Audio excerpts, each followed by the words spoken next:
Okay, so good afternoon.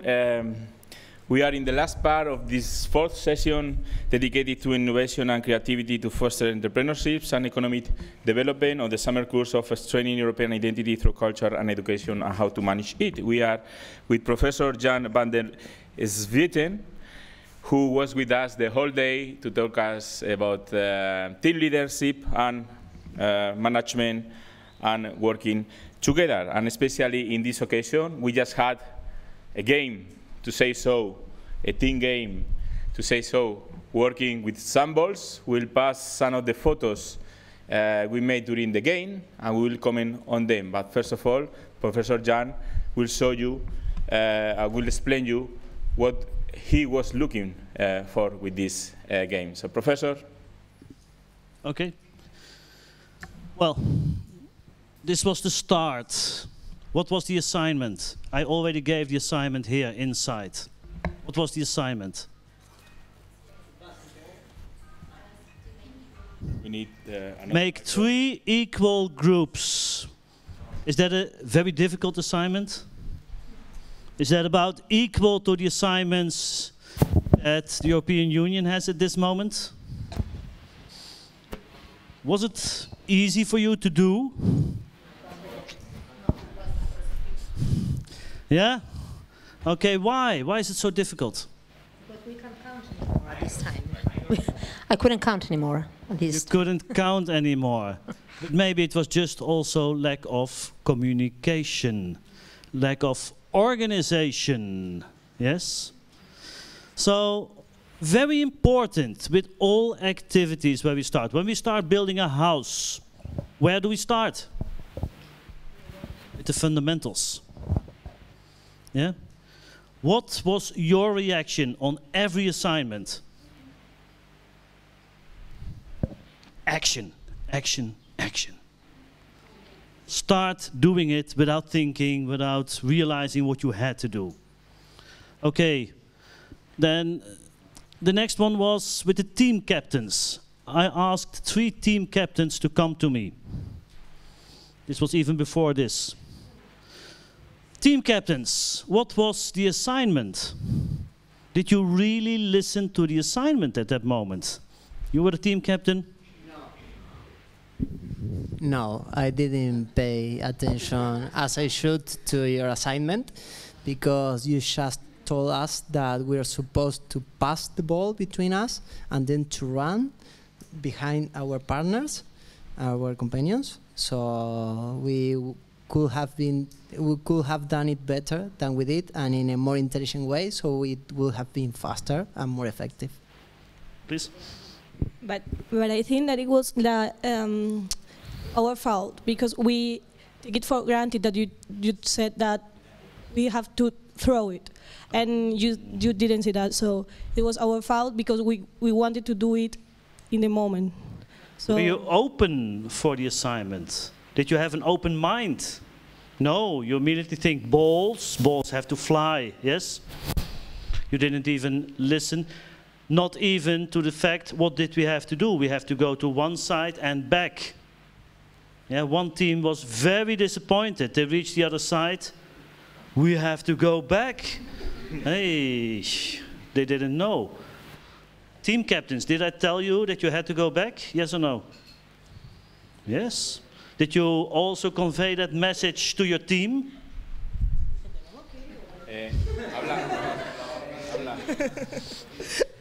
Are you listening? Yeah. So, very important, if you have an assignment, if you have a project, pay a lot of attention to the start. Think first, listen first. What is an academic approach to every problem? Find out what are the alternatives, yes? Or do you just go for one approach and run? I'm afraid you will not pass any subject, yes? And what did you just do in practice? If this is what you will do in your work, I'm afraid it will not be the best. So, let's see what happened then in the pictures. Alex, the pictures. What were the experiences? Maybe you go with them through the experiences. Okay, so here you are trying to explain, no? But some trying to explain because you run very fast, but some people is far away from you, no? Do you think everybody can listen to you when you are so far away? Look, this person. No, I'm not making laugh at that. I mean, it's you are too far away to listen because there was a lot of noise around. Everybody was shooting and running and moving. Here, it looks like you are a little bit organized, but maybe you are too far one from each other. And that is because what Jan said, you were thinking on throwing the ball away, but he said pass the ball. So you didn't pay attention that you could pass it like this. So because you didn't listen at the beginning, you all were doing it in a very difficult way. It could work out, but you had many chances to miss the ball. Okay? So I don't know if there is any photos after that. So look the leader of the group giving you orders. How many people is looking at him? Is anyone listening? Please, hey, I'm here.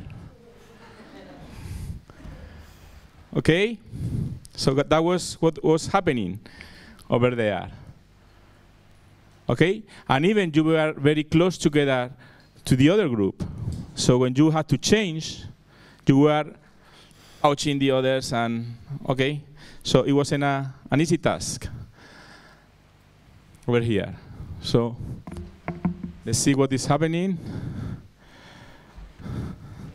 Let's see. So everybody's looking. And I don't know if here you were just training or not. But if you were training, it's okay. But otherwise, some people is like this.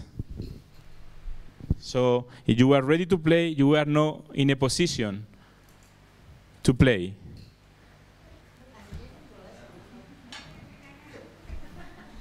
Okay? Go ahead. It was an example, okay. But it happened also after that, during the. Okay, so you were asking his telephone number? Okay, go ahead, because these are just photos from the beginning. Go ahead, go ahead, go ahead. So let's see if there is any part where, go ahead. There is more photos, no? We only have these ones. Okay, so what happened when they told you that you could pass the ball like this to each other? Okay, what I noticed is that when you started to work launching the ball, at the beginning was very confusing. So you learn by mistake. Okay, after a few steps, the ball fall down. You had to come back. Oh, we start from the beginning. So you started again. Again, you were very fast. The ball fall down again. So the next time, you needed at least 3 times to learn, okay, it's no question of time. We can do it slowly. So you learn to do it slowly, in a more organized way. But what happened when he told you, you can do it like this? You were, oh. But then you start again, running. Why? You had learned the lesson, but you forgot it very quickly because the rule changed. So you forgot the best thing you learned. That was the experience you have from the previous edition, and you started to run again very fast. Until after a few fails, you learned the lesson, and you knew how to do that. But there was different ways of doing that. How many questions?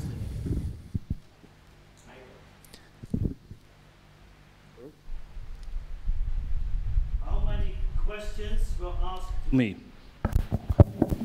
many questions he got? How many people came back to him to question what is going wrong, what should we do?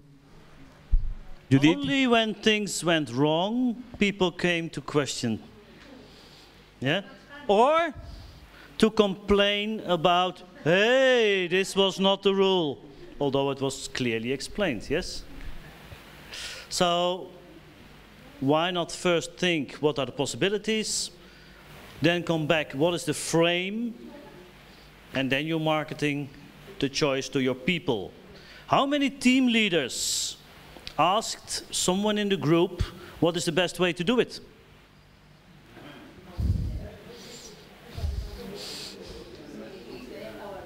Yeah? Okay, that's good. That's good. Yeah, we had a good leader. You had a good leader, great. Yeah. Perfect. Okay, lessons learned. Okay, we have now 1 hour. We go on now.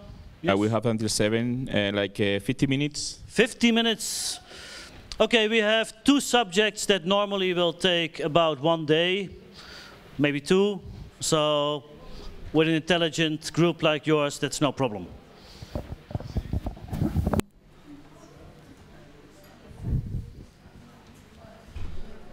So, yes, are we ready?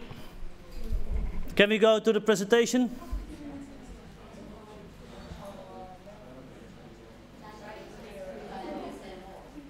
Everybody ready? No? Ready? He's ready. It's on the screen. They cannot hear me, I think, yes? It's not clear. For you it's clear, Sergeant. Are you ready? We are going to go on with the presentation. Are we ready? Is Use this this better? No? That one. Okay. Better? Still not? Yeah. Approach it to the... Approach to the mic. Did better? You can understand me? More or less? Okay. We will talk about 2 aspects of team. And it's purely theory, so boring. But for the last hour of today, that's not bad. We will first talk about team culture. And I challenge you once again to make the jump to higher levels, maybe even to Europe. So if we look at culture, we have the concept of the silo culture. So what will the silo culture be? What kind of people are those? Those people are takers. They only come to take something. They only are there for themselves. So what kind of behavior do we see from these people? They are solo players. If something goes wrong, it will never be them. They will always blame others. The ball is falling. Oh, you stupid you. Or you didn't throw the ball right at me. Whatever. It can never be the person himself. They are egocentric. They always criticize other people, impose their view. They're not open for feedback because they can never do anything wrong, so why feedback? And they are individualists. No self-reflection. You recognize these kind of people? Ever met one? Well, that's modest. One level better is the participation culture. This one also good? Yeah, I think so. Okay. Maybe easier for me. The participation culture is about the matchers. These are the people that work from 9 to 5. They say, okay, you give me a tip. That's called a salary. And for that salary, I will work from 9 to 5 and I will do my job properly. These people go for satisfaction. If something goes wrong, they will not blame others, but they will find some excuses why things went wrong. They are always concerned, a little bit fatalistic. They always see problems instead of positive things. They are open for feedback. They will listen, probably not do much with it, but okay. And they will exchange with other team members. So, neutrally positive, the matchers. What will be the next step? That's the performing culture. So, if we had the takers and the matchers, what will be the performing culture? The performing culture, those are people that are givers. It's one step more than matching. If I tell them, hey, there's an important job to do, would it be a problem if you could work till 7 tonight? In Holland, that's quite late. I understand here that's normal, but okay. But can you work 2 hours more today? They will say, no problem, of course I will do it. If it's for the team, I will do it. These are people who are motivated, feel responsible, involved, flexible, resilient. They even ask for feedback. Do you got the picture? Okay. But there's even one step beyond. A lot of companies at this moment want to go from the performance culture to the winning culture. So what can be better than giving?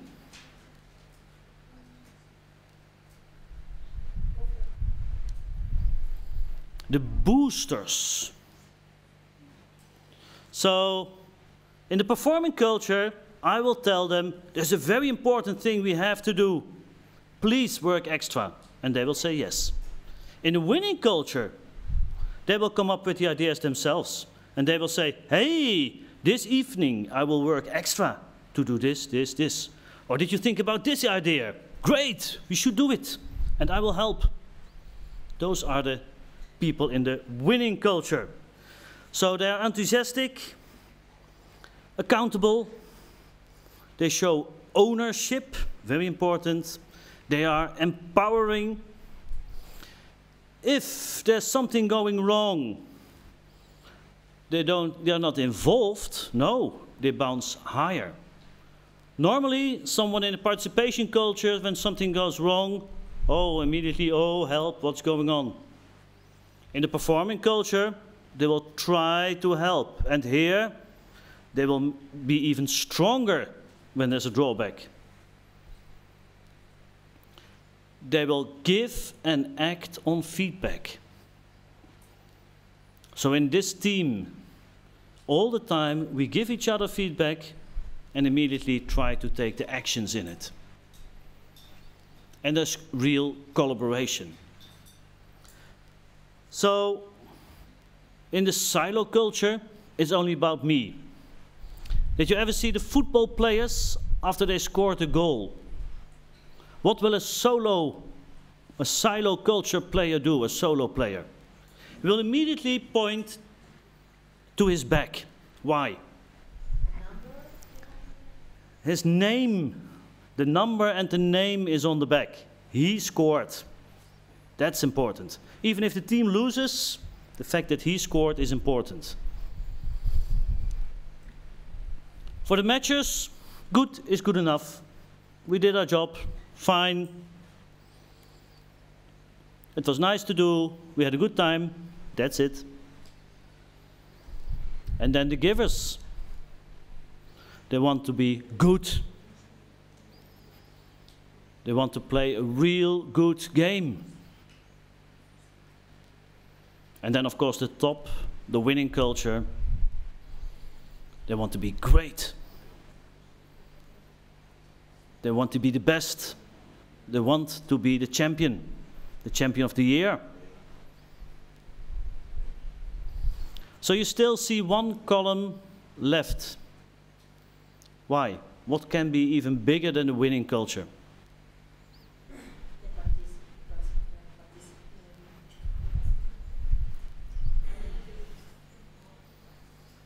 Participants? Yeah? Please? Initiator of something new? That's close, really close, very good. More? If you look at the last column, it's about the footprint culture. What companies could you name that you know of are considered to be footprint culture companies?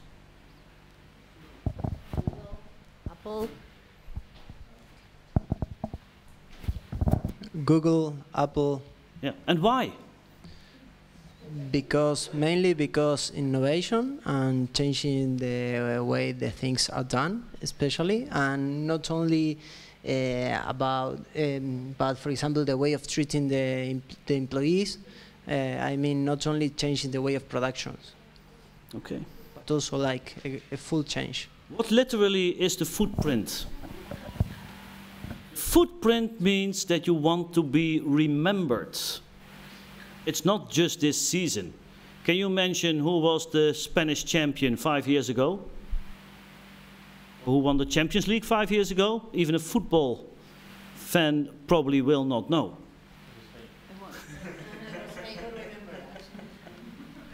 Yeah, but the footprint culture, then we are talking about trimmers. That means there's only one thing in the world important.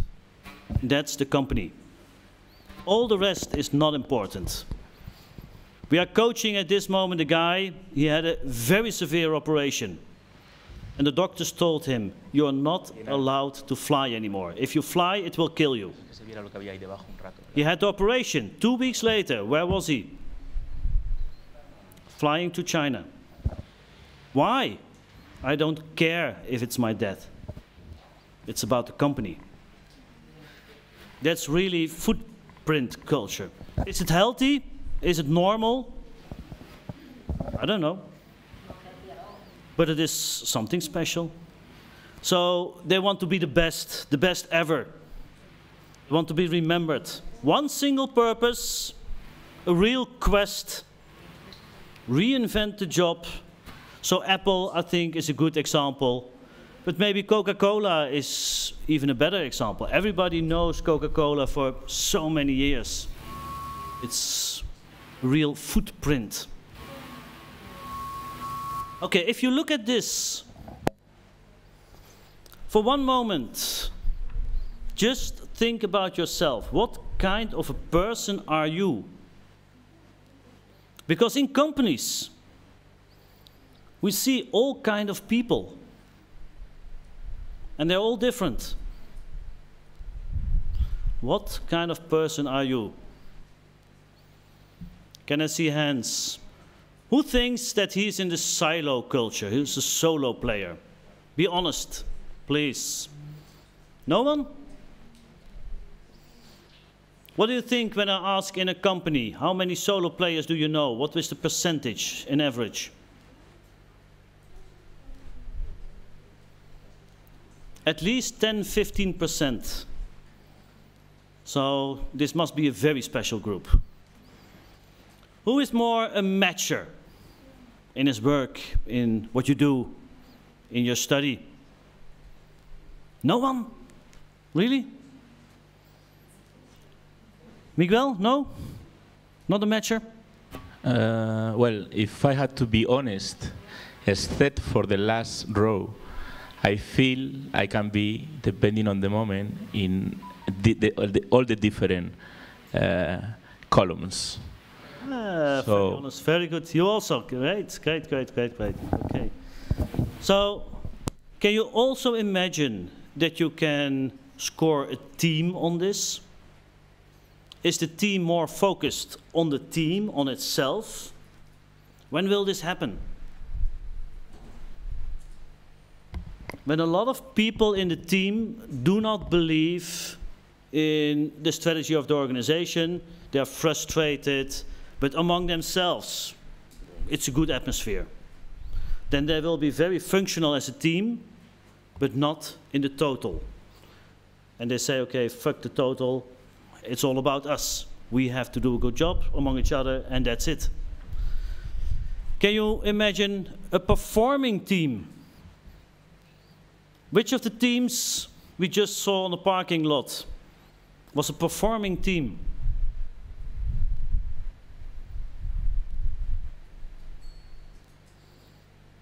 Everybody immediately thinking about what you did right and wrong, but that's not the thing. The thing is your attitude in it. I think everybody was involved, was enthusiastic, maybe even to the winning culture, yes? So you see, you can score a team on this, you can score even an organization on it. And now let's go to Europe. How would we score Europe?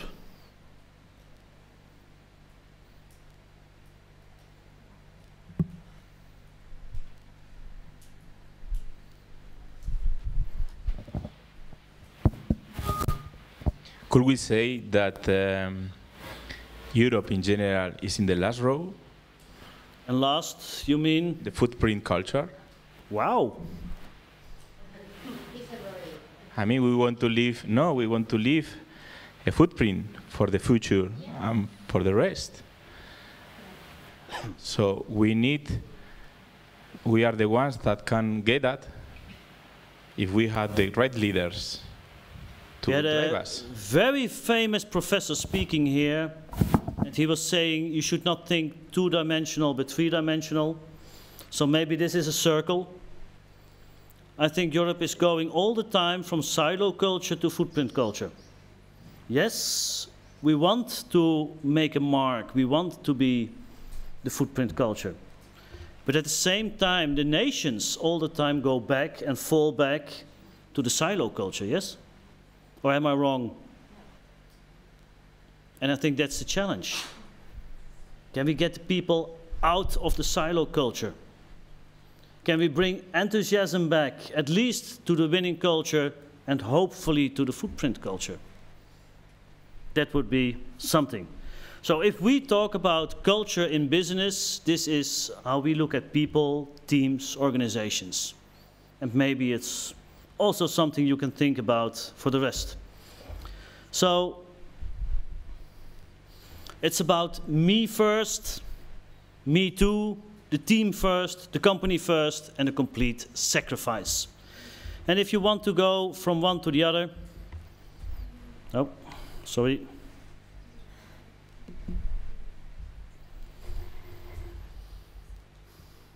Each time you have to make a step. And it's quite difficult to make a lot of steps at the same time. Yes, we do not have much time, so I go over it quite quickly so we have some time for team itself. Okay. This might be quite representative. Yeah.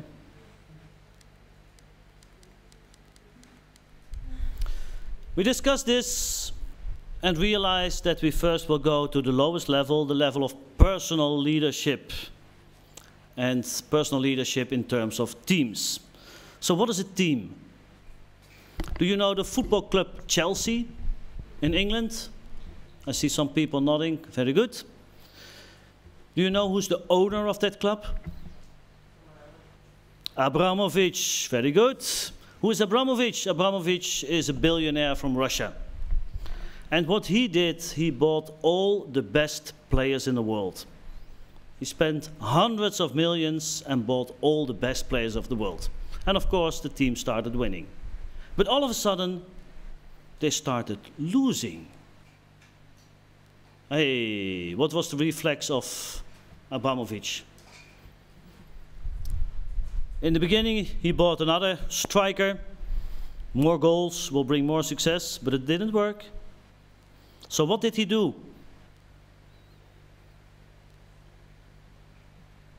What was the reason for non-success over there?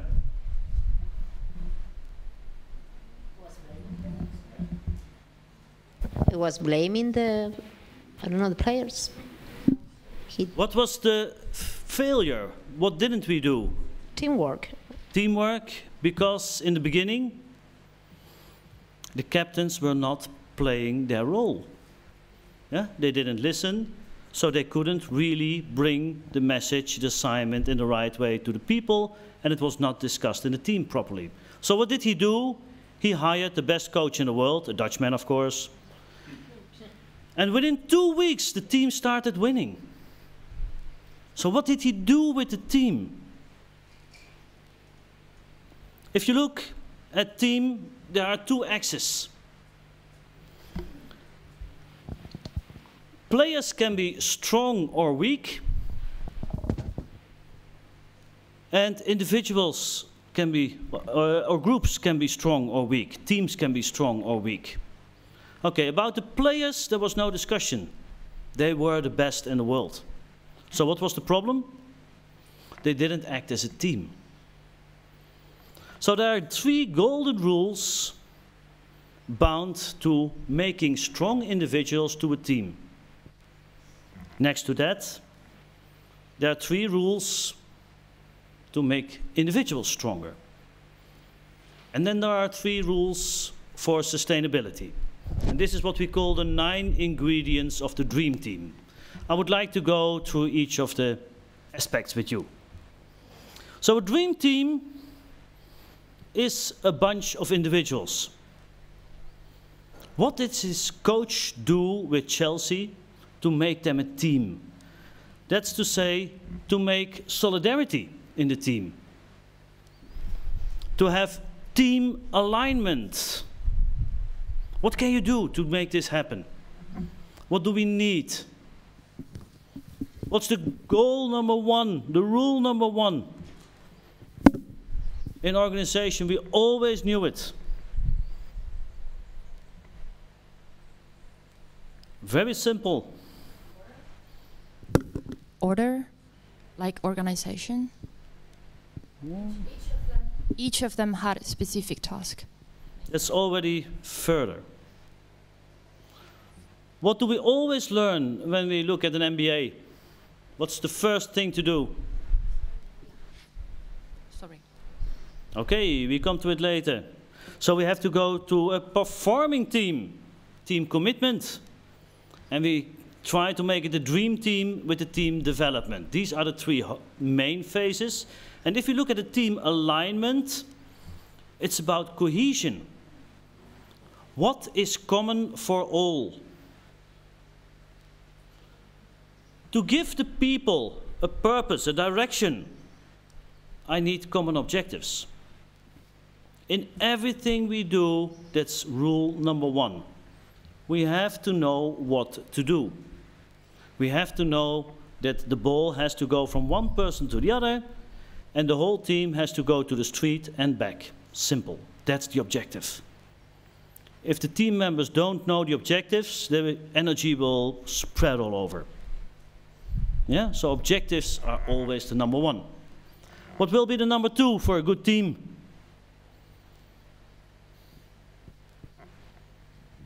The number 2 are the ethical codes. Do you know where the term dream team comes from? Did you ever hear the term dream team? Is it basket? It's the basketball, yeah. The United States of America basketball team. The basketball team, and where? Where was it? In one of the World Cup or Olympic Games. When, which one? Jordan, 92? Where? What place? Barcelona. There the dream team was invented.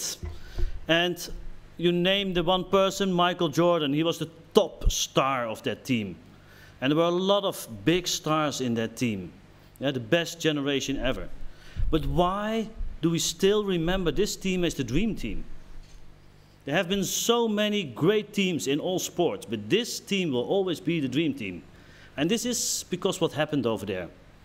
So for the first time, the top professional basketball players of the United States were allowed to play at the Olympics.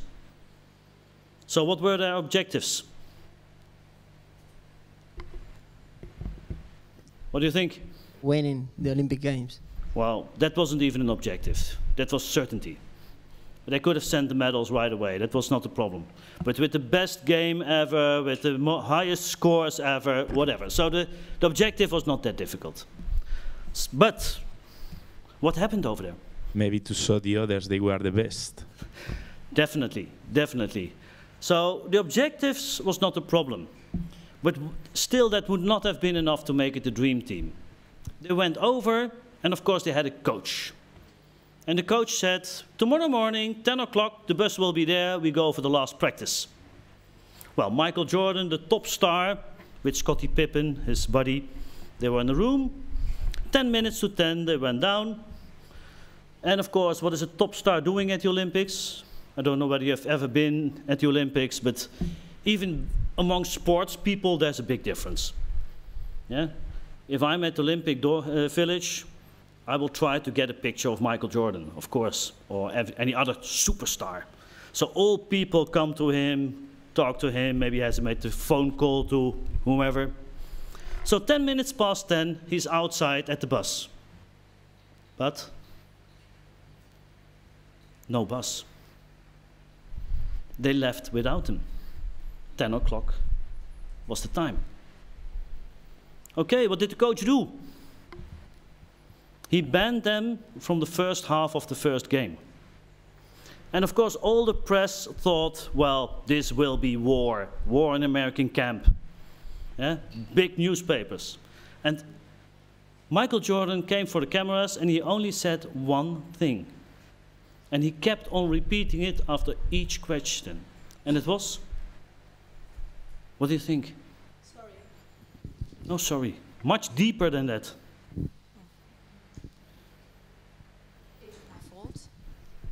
Much deeper than that. It was my fault. It was my fault is a little bit fatalistic. It was much better than that. He kept on repeating one sentence and he was saying, I got the message. I learned the lesson. I got the message. After each question, I got them. What message did he get? He got the message of number 2, the ethical codes. What is it between us? How do we operate? How do we have our values? And if you have this, then you have the best basis for number 3, trust. If there's no trust in the team, it will never act as a team. Yeah, we will come to each of these points a bit later. Okay, if these 3 aspects are fulfilled, there's team alignment. We are willing to act as a team. So all the energy can be focused on reaching the objectives. And then, to make it a real performing team, then we make the differentiation. Not every player has the same role. We each have our own role in the team. And this is not only the role we play on the field, but also outside of the field. The role we have as a team member. It can be supportive. When we had to play Barcelona, to me it was the first time I entered a stadium of that size. Try to imagine, you're a young boy, 22. I think many of you are about that age. And then you walk in a stadium with 80,000 people. How do you feel? That little, maybe even smaller. And we had one very experienced player. He was chosen best player in England for 3 years in a row. And he was already 34, which is really old for a football player. And he came to me, put his arm around my shoulder, and he said, don't bother, Jan, I'm also afraid. And that was exactly what I needed at that moment. This was the support I needed. So it was not only the role in the field, but also the role as a team member. How can you support others? Do you ask for help for the others? Very important. The roles. The second one is the commitment and the engagement. What's the difference? Commitment and engagement. Maybe better to wait for the next sheets on that one. But if people are not engaged, not committed to the team, not listening to their captain, nothing will happen. And then, of course, simple, the talents. You need the right people, the right skills to make it happen. Then you can have a performing team. Still, it's not a dream team, because for a dream team, you must go for sustainability. And in the sustainability, the number one is lessons learned. The pit stops.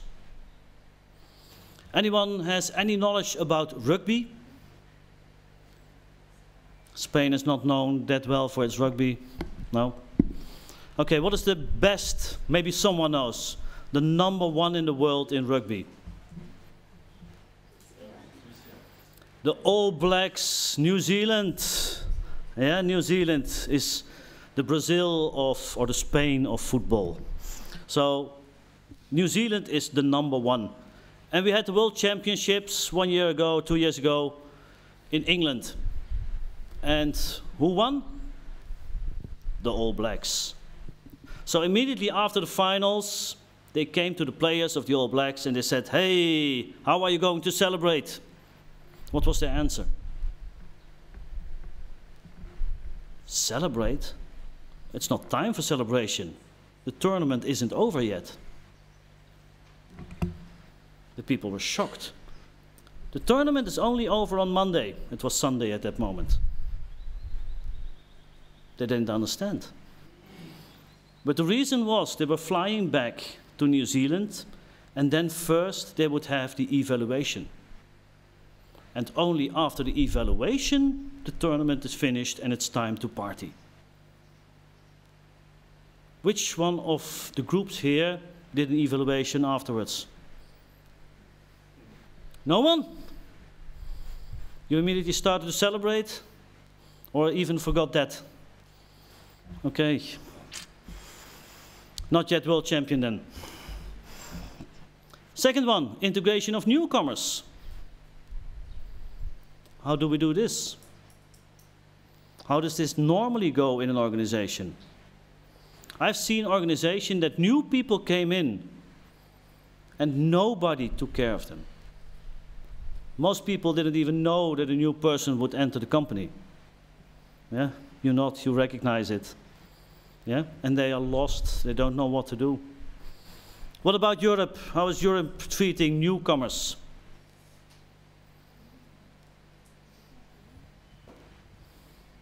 Are we integrating them in our culture? In our objectives? We can postpone the discussion till later. And monitoring progress. So, in companies we now discuss the KPIs. Do you know the KPIs? Key Performance Indicators. Ever heard about it? We define upfront what our performance indicators are. When do we do well? If we make a profit of 10%, then it's good. If we have 10% more turnover, then it's good. These are the performance indicators. But nowadays we also focus on something else, KDIs, Key Development Indicators. So we have to define upfront, where are we going to? How are we going to develop our people and our business? So how is Europe doing on this? Does anyone here know what the development indicators of Europe are?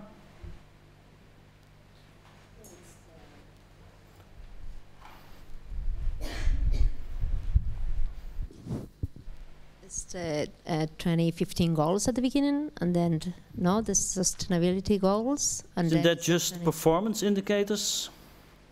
Or is this really development indicators? Is this just about the business, or is it going further? What is needed to be able to make good performance and development indicators? What step is needed first?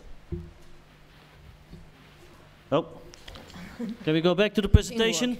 Alex, the presentation, la presentación. Look at the number 1. Clear objectives. How can you have performance or development indicators if the objectives are not really clear? If there's no trust? Yeah, really a challenge. We do not have time to go into it because I want to elaborate some of the aspects. So, if we go to the number 1, common objectives, ethical rules, ethical codes, then it is to make a team. And then it is to make responsibility of the whole. So we always do this with this exercise. This is done by every company. We imagine it's now 2 years further. This is from 2015. Now you would say, okay, it's now 2018. Where is Europe in 2020? And to this, we bring you 2020. Where will you be? Do you have children? Do you have a house? What kind of work do you do? Where do you live? Etc., etc. And then imagine, how will Europe look like? And then we will see what did not change. Because if we know this, we can go to see what did change. Why is this important? Why always start with what did not change? Important question. Because maybe those are the pillars. To people, change is very difficult. Everything is lost. We don't know where we go to. Uncertainty. So first we give people some certainty. This or those are the pillars. This will remain as it was. Whew. Fine. And then we start seeing, okay, but what will change? If we only focus on the change, wow, then it's a problem. So, if we have seen what is going to change and what not changed, then we look at what we are doing at this moment. Is this in line with where we are going to? Very often we see that at this moment we do a lot of things, spend a lot of energy on aspects that are not useful for the future. Then we go to see what are the potential icebergs. And why the icebergs? That's something like the Titanic. If you're not careful enough, you will not reach the target. What will be unacceptable? And how can we avoid this? This is the goal setting. This is how you make your objectives. Normally on this exercise we spend about 3 days with the top management teams. Yeah?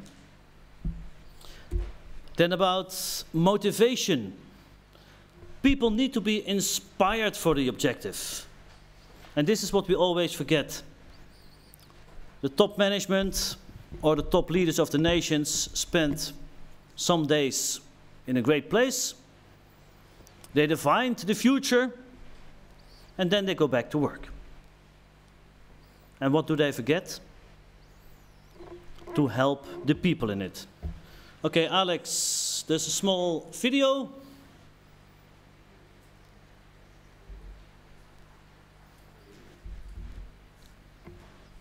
Can we have sound?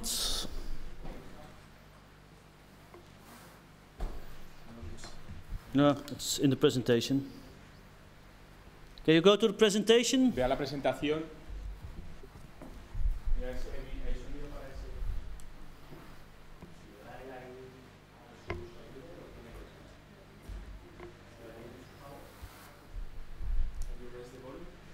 The volume is full.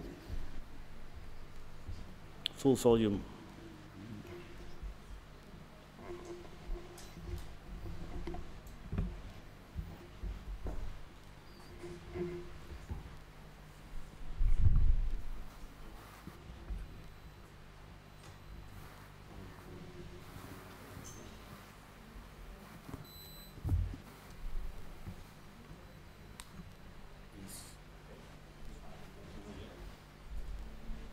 Doesn't get the sound.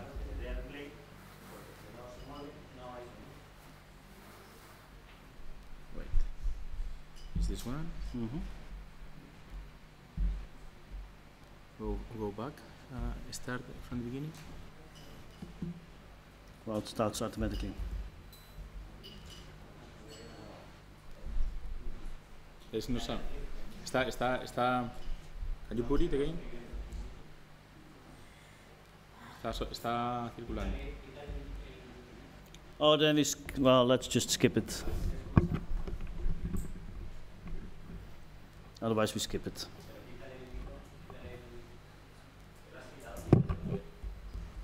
Can you hear it here? No. You cannot hear here? Okay, just leave it. Okay, we leave it out.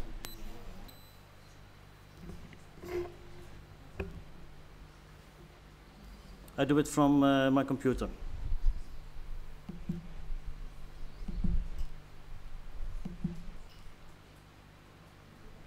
Is in this stick? I do it from the computer.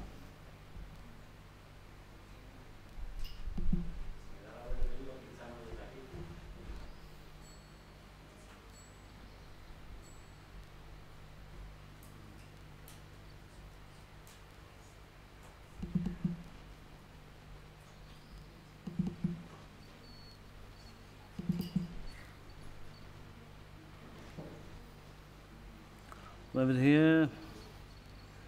No.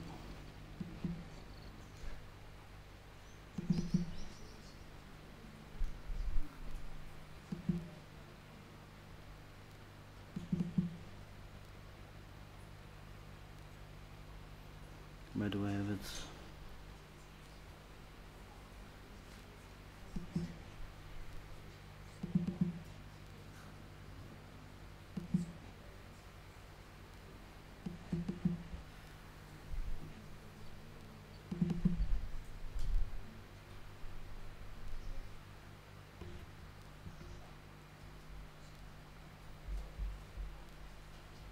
Maybe it's not there. Sound is on, but why is it not on? What happens? Audio. le das a ver si.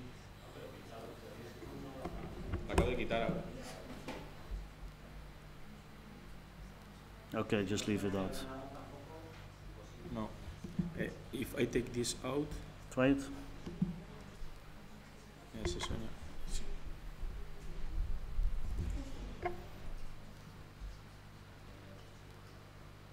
There is no sound in the computer either. I don't know why, but okay. No sound. I don't know why. Okay, just leave it. We do our without.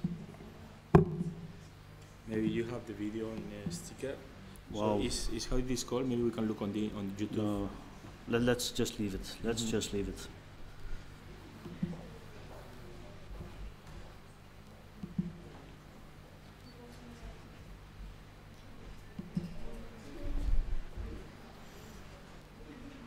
Okay. Technique doesn't work. It's my computer. It's not the rest. Sorry. So what we're talking about is motivation. And why? Because people need to be inspired. The role of the leader is to inspire. People have to be motivated to go for the objectives. And there's a very famous study of Hay and McBurr, and it identified the motivators. These 6 aspects you see here are the drivers for a person. These 6 aspects are the main aspects on the SQ. Okay. And then why the iceberg? What do we want with the iceberg in this? The iceberg is to tell you the following. First of all, everything which is above the sea level is easy to see. Yes? On the other hand, it's necessary for performance, but not the most important. So the iceberg is always mostly below the water, and it's always broader below the water.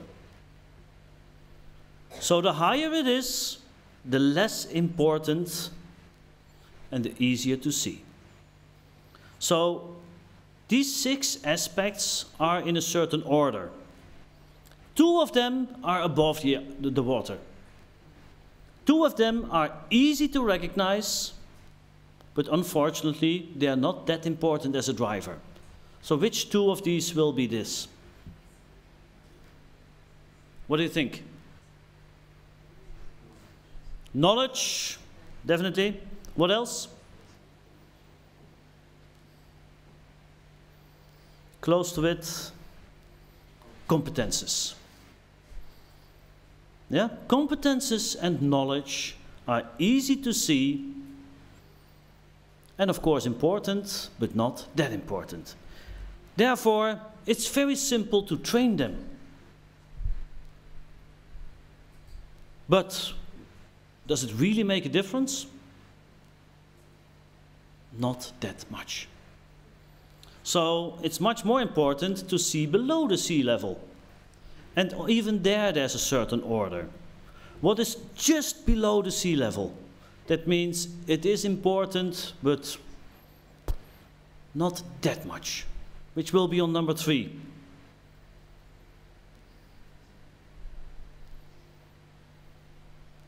It's something we discussed a lot. It's about the values and the social role. Very soon, when there's a crisis or when there's a problem, we all fall back on ourselves. So the values and the social role is not that important. Next one.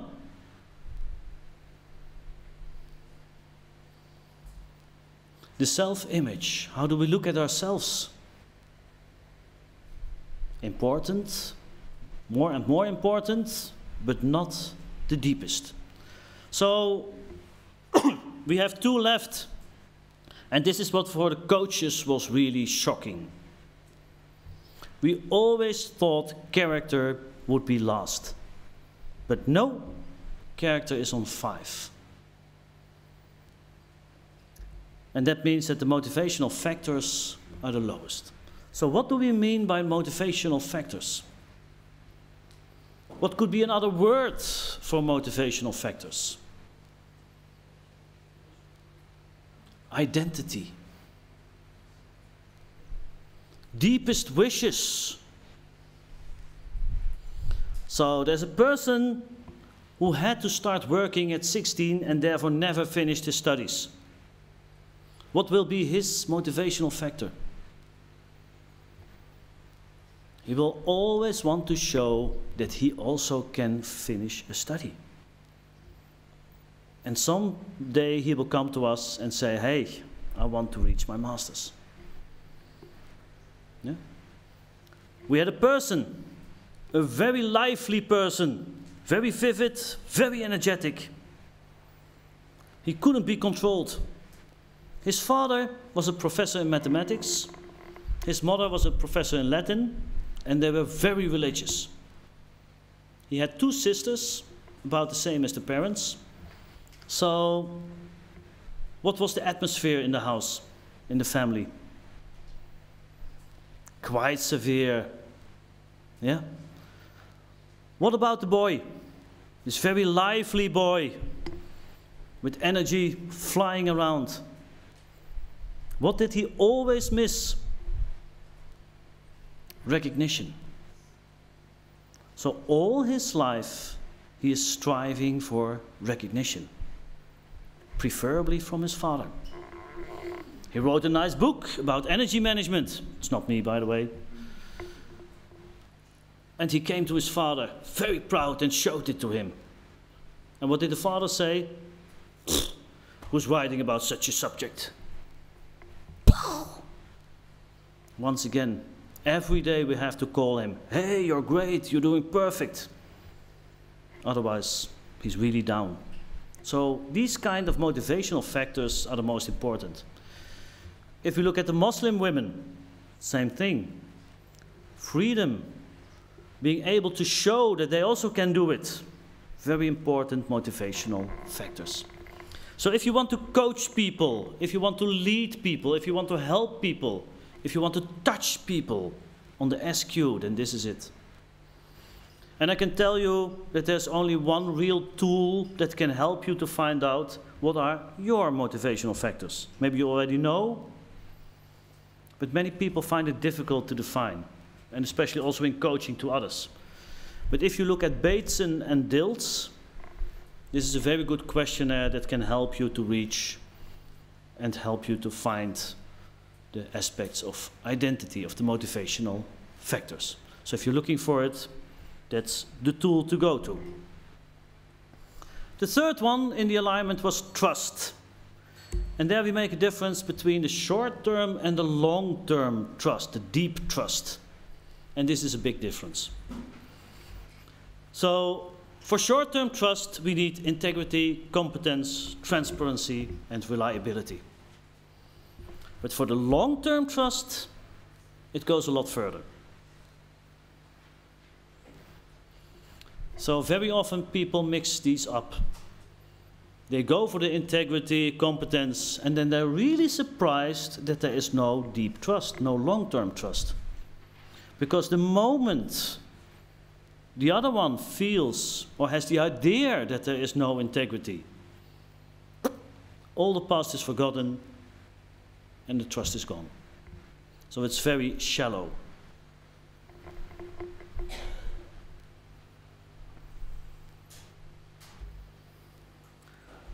So the short-term trust is just a basic glue, and the deep trust is the cement that will hold. And for the short-term trust, we have a formula. It's the credibility times the reliability times the proximity. And I think this is a concept that was also mentioned several times. You need to see the people in the eye. Proximity. You need to be close to them. And it is divided by the conflict of interest. And the advantage of this formula is that you can give it numbers. Go with your team, go with the people you work with, and give it a number, 1 to 10, on each of them. And you see immediately where it goes wrong and where it goes right. Yeah? Credibility is earned in the past. Reliability is about the future. And proximity is about now on the moral and physical aspects. If we have this, we will believe in a win-win, and the conflict of interest is not that much of a problem. If we look at the nations, if we look at Europe, are the aspects of trust, are they there? I like the things mentioned about Erasmus, because Erasmus is about proximity. Be in the other countries, talk to other people, see other people. That's important. Know the people. How can you trust someone you don't even know?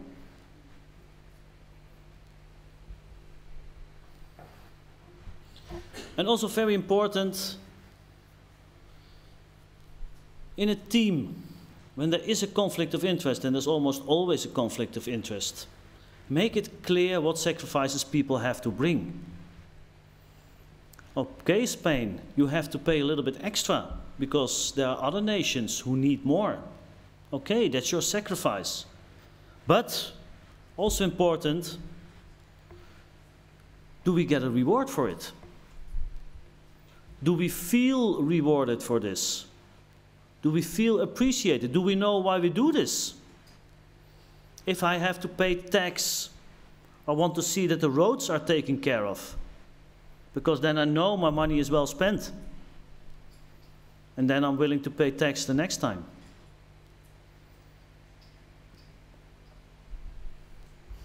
So these are the first 3 aspects to make a solidary group. The next step is to go from a solidary group to the performing team, and this is about the roles we play. It's about commitment, engagement, and talent. So, if we look at a high potential in our organization, when do we talk about a high potential? A high potential is a person where there are 3 aspects well taken care of. He has the talent, the competences, the aspiration, and the engagement. I think talent, competences are quite clear, but what is the difference between aspiration and engagement? Commitment and engagement.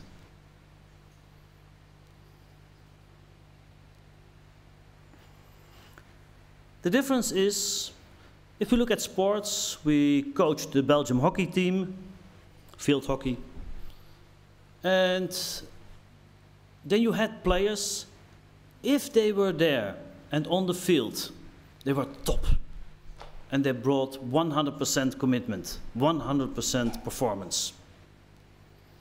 But with this way of working, they did everything. And the question was, are they there? Because they also had a lot of other things which were important. So that was the engagement. So you can have a top player in your team, and you want to promote him, but is he willing to bring the sacrifices to travel a lot? Or to lead other people? So therefore we have the non-committed stars. They are stars because they have a lot of talent. If they are there, they are the best. But the question is, will they be there?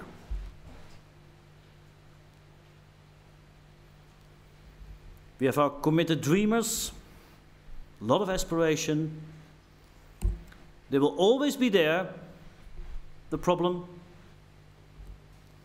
a little bit less talent. And then the last one, the non-driven players. A lot of talent. They will always be there because they will have nothing else to do. But if they are there, the real power, the real push is not there. So these are the different possibilities for the stars. What is the best of the 3? What person would you choose?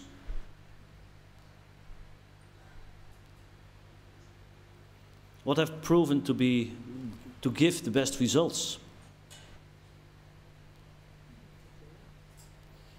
The committed dreamers, that's the top.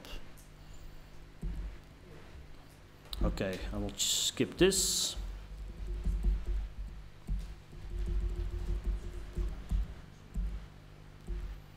So we will end with the following, because I think the boss is already there. Yeah? You don't know? Okay. He's there, yeah. Yeah? Okay. We'll finish with the last concept. Let's put it all on the screen. So if you look at where we have problems in matching the organization to the rest, and it's about this. All aspects of SQ, EQ, IQ, and physical Q. And of course, you can try to find out where is the mismatch. We do not have time to go into all of them, but I think you can imagine it for yourself. And the most important is that as an organization, we have our objectives and we have our culture. And it would be perfect if the person or the nation or whatever, the partner of the group, would have the same objectives. It would match. But mostly it doesn't. And then there's a gap, and we have to overcome the gap. It's also possible that it's like this, and then there's a complete mismatch. And I think this was something Miguel clearly pointed out. If there's such a mismatch, then let go. It will never be a happy marriage. But if it's only a small gap, then we should communicate, communicate, communicate. And this is what I think at the moment is a big problem.